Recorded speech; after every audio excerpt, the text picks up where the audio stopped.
Without question, the biggest political scandal Britain has ever faced will be exposed tonight. It involves a secret network of the highest office holders in the land, past and current members of Parliament, cabinet ministers, judges, diplomats, even one of the country's top spies. These men are accused of some of the most sadistic child sexual abuse imaginable on hundreds of victims, some as young as 8.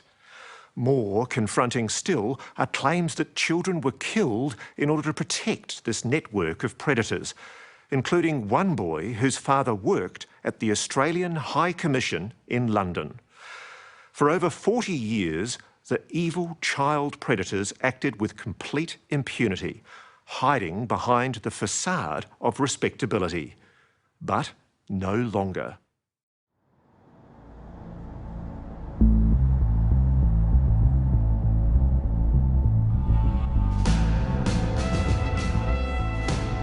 They were children, often the most vulnerable, placed in the care of the state only to be betrayed, systematically trafficked to the most powerful men in the land. How many times were you raped? Wow. Maybe twice, 3 times a week. Boys and girls both, farmed out to pedophiles like throwaway toys. There would be a group of girls and a group of men, and the men would basically single out the girls. Tonight, 3 victims speak out. Claims of a monumental cover-up, that children were murdered. One of them, the 15-year-old son of the Australian High Commissioner's chauffeur. I just said to him that I think he's been taken by someone high up. And what did that senior policeman say to you? He said to me, you keep saying things like that, you could get hurt. And the secret pedophile brotherhood, who to this day demand their right to have sex with children. What constitutes consent? The willing involvement of a child. It's really quite simple. A sex scandal at the very highest levels of the British establishment. Child sexual abuse victims come forward to point the finger at very powerful men, serving members of the British Parliament, cabinet ministers, lords, spies, even senior police, incriminated in a VIP pedophile ring for the privileged and powerful. It happened to me, it happened to others, and why would it go on for so long? Why didn't somebody just step in and say, we need to investigate this? Richard Kerr is now 54 and a clearly damaged man. His life began to fall apart when at the age of 9 he was sent to the now infamous Kincora Boys' Home in Northern Ireland, run by men who would later be convicted of the frequent rape of children in their care. How soon did the abuse start when you were sent there? A week later, maybe. Within a few years, Richard and other boys from the home were being trafficked around the country. You were brought across essentially to be playthings for pedophiles in England. Boy toys.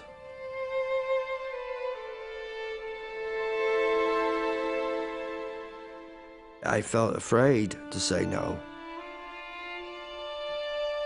As long as I performed well, they said they'd take care of me.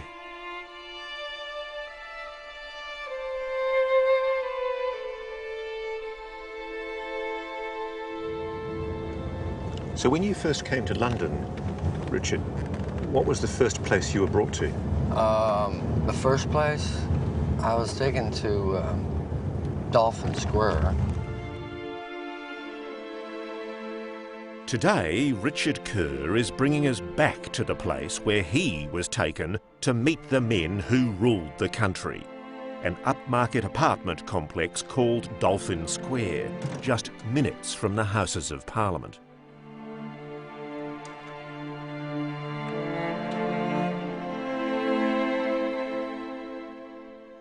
What happened in here, Richard?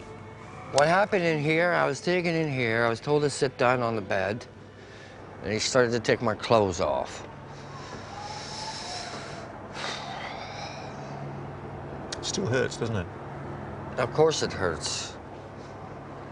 I've never forget, it hurts.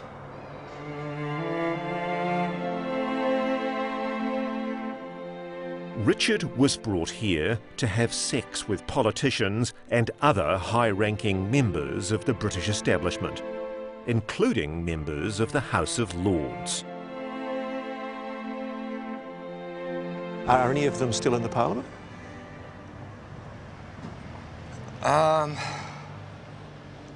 Yeah. Older, very old, lords.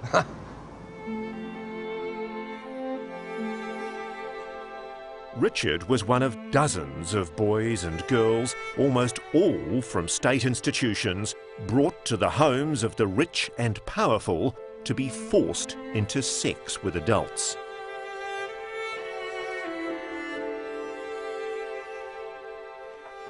My soul at that time was being destroyed. And they took away everything I had.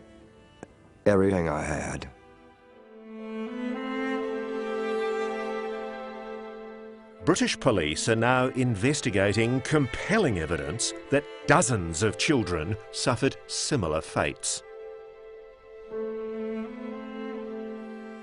I am Mr. Baker. I am age 11. The happy smile hides a terrible secret. When this video was taken of 11-year-old Esther Baker, she had already been sexually abused for years. At the age of 6, a family member took you to other pedophiles, didn't they? Yes. There would be a group of girls and a group of men. And the men would basically single out the girls, pick who they wanted, and then we'd be abused. Raped? Yeah.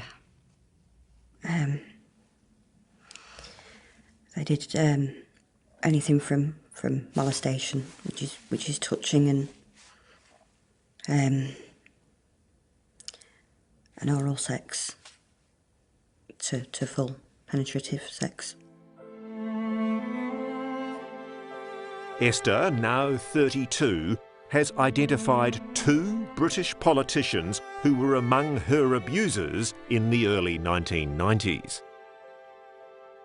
The man I'm going to show you the photograph of is a lord, a very senior politician. Have a look at this photograph and tell me if you recognise this person. Yeah. Yeah. So you're absolutely clear that this is the man that sexually abused you? Yeah. Over how many years? Over about 5-6 years. And him?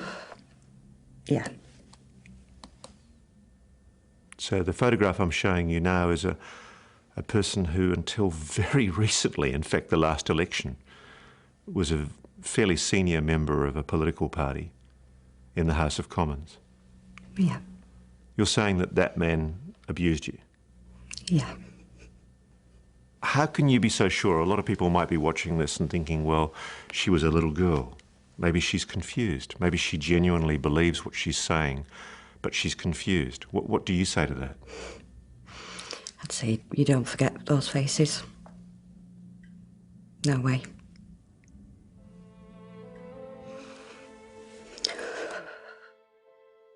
They were powerful people. They were also people who very obviously had formed a group and enjoyed having sex with young children.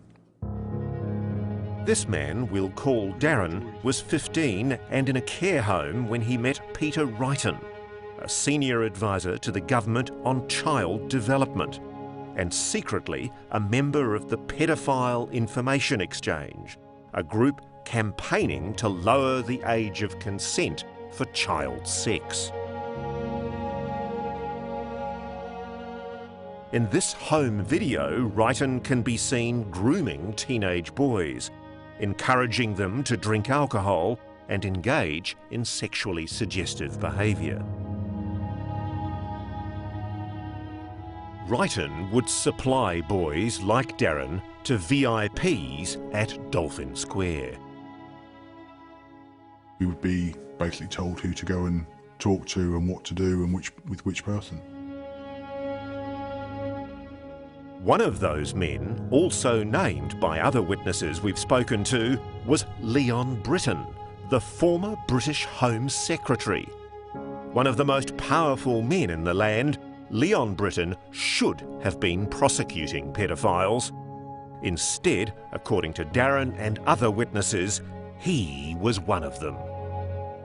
He liked boys to dress in women's underwear and then to be in a room alone and discover you in women's underwear and punish you for wearing the underwear. A member of Margaret Thatcher's cabinet. Yes. Raping children. Yes. Their stories may sound unbelievable, but their accounts of the abuse they suffered are being taken very seriously by British police and by a new generation of political leaders. I think there has to be an element of cover-up or conspiracy, call it what you want. Men like Conservative MP Zac Goldsmith.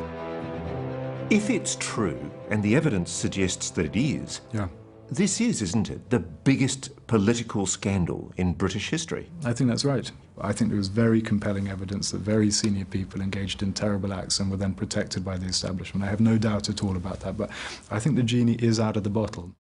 Coming up, from abuse to murder. He sees Martin being led onto a train by a tall, blonde man in his 30s. The link to Australia's High Commissioner, with the number plate Oz1, as the conspiracy deepens. What did that senior policeman say to you? He said to me, "You keep saying things like that, you could get hurt." That's next on 60 Minutes. Sadly, we'll probably never know just how many innocent children became victims of the pedophile gang operating at the highest reaches of the British establishment. Certainly, we know of dozens, if not hundreds, of state wards who were trafficked from institutions to be used as playthings of the rich and powerful. But others were literally picked out and abducted off the streets of London, including the teenage son of the chauffeur to the Australian High Commissioner. One of the great mysteries is a case now being re-investigated by British police. The disappearance and almost certainly the murder of a 15-year-old boy named Martin Allen. You smell a cover-up protecting the toffs, don't you? I smell rats of the highest order. Kevin Allen is Martin's brother. At the time Martin went missing, their father Tom was personal chauffeur to the Australian High Commissioner. So this is the car that your dad drove? Yeah. With the number plate Oz1? Yeah, AUS1. One of the perks of their dad's job was a big house here in posh Kensington, right next to the High Commissioner's own residence. What a beautiful, idyllic place for a young lad to grow up. Yeah, this is where we lived. But that happy life was about to be shattered.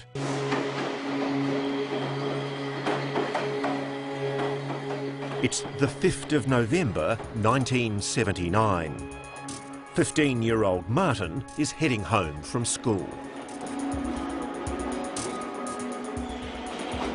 A witness tells police he sees Martin being led onto a train by a tall, blonde man in his 30s. He's holding Martin by the scruff of his neck, and the boy is clearly distressed. They only go one stop. They get off here at Earl's Court.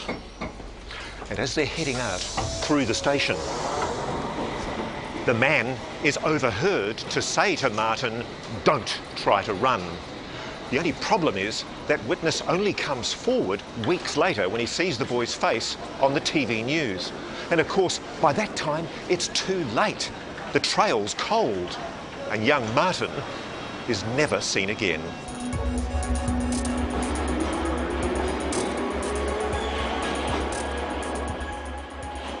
In the 36 years since your brother disappeared, has there ever been any leads, any information? No. Has his body ever been found? No. No, it's like he was abducted by aliens. The police investigation into Martin's disappearance was at best inept. One conversation with the officer in charge has stuck with Kevin. I just said to him that I think he's been taken by someone high up in, I don't know, establishment, whether it's a businessman or an official of some sort. And what did that senior policeman say to you? He said to me, you keep saying things like that, you could get hurt. That sounds like a threat. Well, I was like, almost fell off my chair at 17. But my mum and my dad and me, that was it. It was over with the police.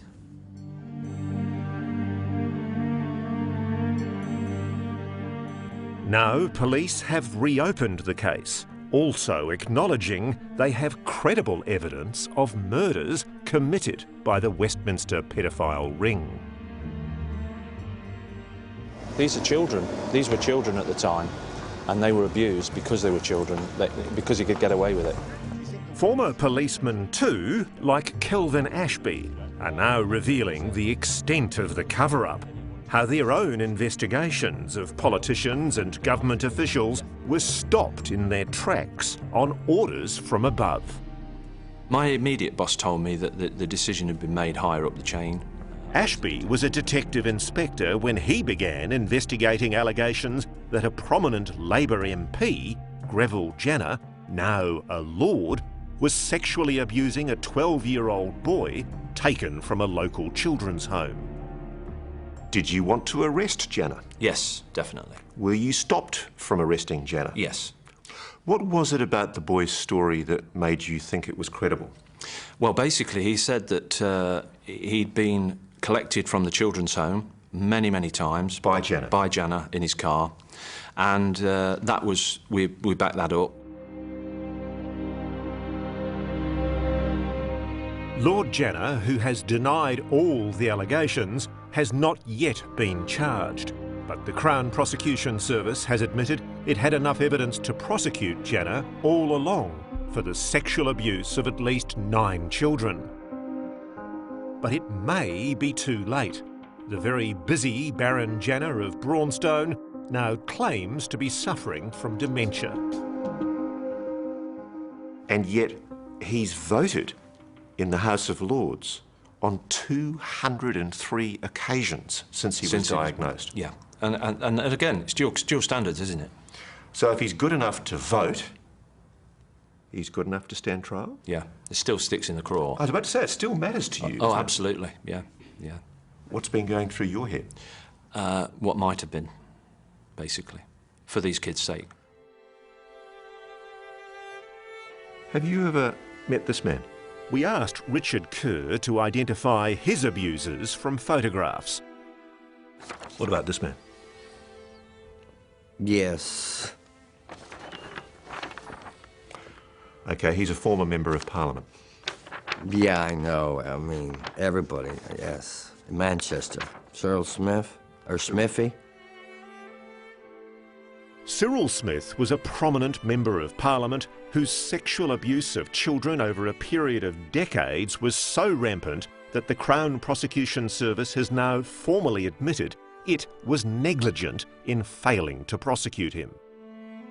Richard Kerr knew him intimately. He's got a scar down there. Did he rape you? He didn't rape me, he just had oral sex. He oral sexed me. He was a notorious pedophile, wasn't he? He was a hateful and snake. This man was a snake in the grass. Coming up, from politicians to spies. Do you know this man? I know this man. Striking at the heart of MI6. He's the one who carried the Brian book. Confronting a member of the secret pedophile ring. If they were traumatised, they wouldn't have gone along. You see, that's another lie that pedophiles spin. I don't think we should talk in this emotive fashion. That's next on 60 Minutes. As we've uncovered tonight, the evil network of pedophiles included some of the most powerful and smartest minds in Britain. For years, they acted without fear of being caught, which was probably because one of their members was the second in charge of Britain's Secret Service. But the origins of their nefarious activities go back to a group called the Pedophile Information Exchange, or PI, which in the early 1970s openly campaigned for the age of sexual consent to be lowered to 4. Now, be warned, you're about to meet a member of that group who unbelievably continues to say pedophilia is acceptable. Tell us what PI was all about, the Pedophile Information Exchange. PI was an organisation for people who had a sexual attraction to children, and we thought our illegal interest in children ought to be made legal if it concerned relations with young people who were consenting to a relationship, if they were willingly involved. Tom O'Carroll is a self-confessed, unrepentant pedophile and one of the founding members of the Pedophile Information Exchange. He now shies away from advocating the age of 4. Too easily misunderstood, he says. The age of 4 came into it insofar as children by that age are normally verbal and can normally say whether they are liking a particular kind of activity or not. You believe and advocate that it should be okay for an adult to have consenting sexual relations with a child aged 10, so long as it doesn't involve penetrative sex. Well, the emphasis here is on consenting, the willing, free, uncoerced involvement of the child, yes. Can I ask you this, though? Do you believe still that the majority of children at the age of 10 can communicate their consent to a sexual act? Yes, I do, yes. I don't see that that is a problem, communicating their consent. What constitutes consent? The willing involvement of a child. It's really quite simple. But how does one judge that? That is a matter, as it is with adult consent, for the people involved. Tom O'Carroll's self-serving views are a chilling insight into the mindset of the pedophiles who achieved positions of great power in British society. O'Carroll and 4 other members of PI were prosecuted and jailed in 1981, but a 6th member of the group was identified at the time only as Peter Henderson. He escaped prosecution. OK, I've got another photograph to show you. Mm-hmm. Do you know this man? I know this man. Who is he? It's Peter Hayman. Did he have sex with you? Yes, we had oral, well, yes. The pedophile who called himself Peter Henderson was in fact Sir Peter Telford Hayman, Deputy Head of the British Secret Service, MI6, one of the most powerful men in Britain. Hayman was caught with diaries full of sadistic sexual fantasies about children. But the spy chief was allowed to walk free. He's the one who carried the Brian book. What was the brown book? Like a brown diary. He put notes in it. What, so he kept notes about what he'd done to you? Maybe what I say. He had a brown, dark book. He carried it in his pocket. For decades, powerful men like Hayman were allowed to get away with their crimes. But even today, Tom O'Carroll argues he and other pedophiles should be allowed to have sex with children. You keep saying, by the way, sex with children. It's not sex with children. It's sex, most people think, is sexual intercourse, penis in vagina, and a guy banging away until he gets orgasm. That's not what I mean by sex with children. What are you talking about? And I don't think we should talk in this sort of emotive fashion about sex with children. What is a less emotive term? Erotic contact with children. And what would that involve? Well, it might involve touching or masturbation. In the warped view of the pedophile information exchange, the only harm caused by an adult having sex with a child occurs later, when the child is supposedly made to feel guilty about it. If they were traumatised, they wouldn't have gone along. You see, that's another lie that pedophiles spin. They say that the kids aren't traumatised. No, wait a moment. Believe me, they are traumatised, Tom. Yes, but many years later, as a result of being told... Well, it matters because they would not have been traumatised but for being told that they had been abused. So this is the point. You'd say that it's not the pedophile that's caused the abuse, it's the responsible authorities like the police and their parents. Yes, absolutely, absolutely. So you don't accept that having sex with a child can cause any kind of... Let me tell you, we're getting peculiarly hysterical. Many years later, when people are told that they have been abused, and it keeps being rammed into them from the media all the time, then that is the feeling they come to get. They come to think, I must be traumatised because people keep telling me so. Okay, that's how it happened. Can I put to you, there's something in your book. There's a section in your book where you describe the scenario of a little girl sitting on a man's knee. Yes. And you describe approvingly how sexual relations with that little girl can be, quote, negotiated by hints and signals, such as complimenting her on her knickers and testing her response. Yeah. And what would be the adequate response from that little girl, Tom? Enthusiasm. What would that constitute? How would the little girl show you enthusiasm for you wanting to have sex with her? Let's move away from... No. Let's stick to this issue. Well, all right. Let's stick with the issue, but let me address it in my own way. The little girl's sitting on your knee, and you've just told her, I like your knickers. Let me address it in my own way. What does that little girl do to indicate that she's willing to consent to have sex with you, Tom? How does somebody indicate willingness to have consent to anything? A little girl cannot possibly be a consenting partner in that kind of power relationship. She's sitting on your knee, for God's sake. Yes, You're she can. An adult. Yes, she can. You used the term enthusiasm. What does that little girl do to indicate that she's enthusiastic? I think that we're going round and round in circles. No, what is the answer? We're going round and round in circles. I've given you my answer multiple times, so I'll finish there. Which is a non-answer. You just can't answer. Well, you think it's a non-answer. I think it's an answer. All right.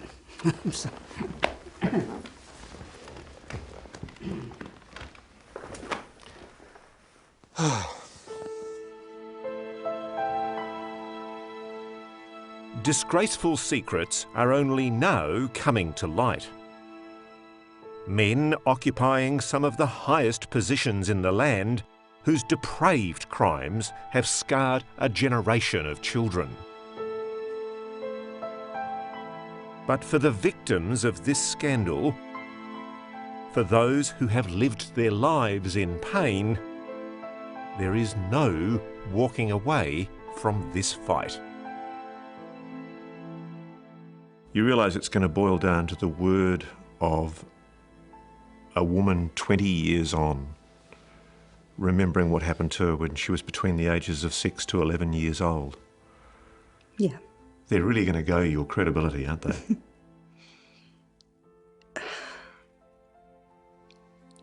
Yeah, I'm ready for that because I've been very open about my life and everything that's gone on in my life. There's nothing that... I've got nothing to hide.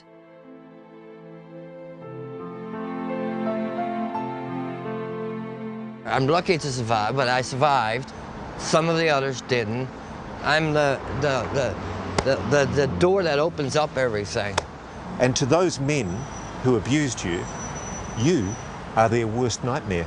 Yes. They're going to be lying in bed at night worried that Richard Kerr's evidence is going to catch up with them. They're going to get a knock on the door.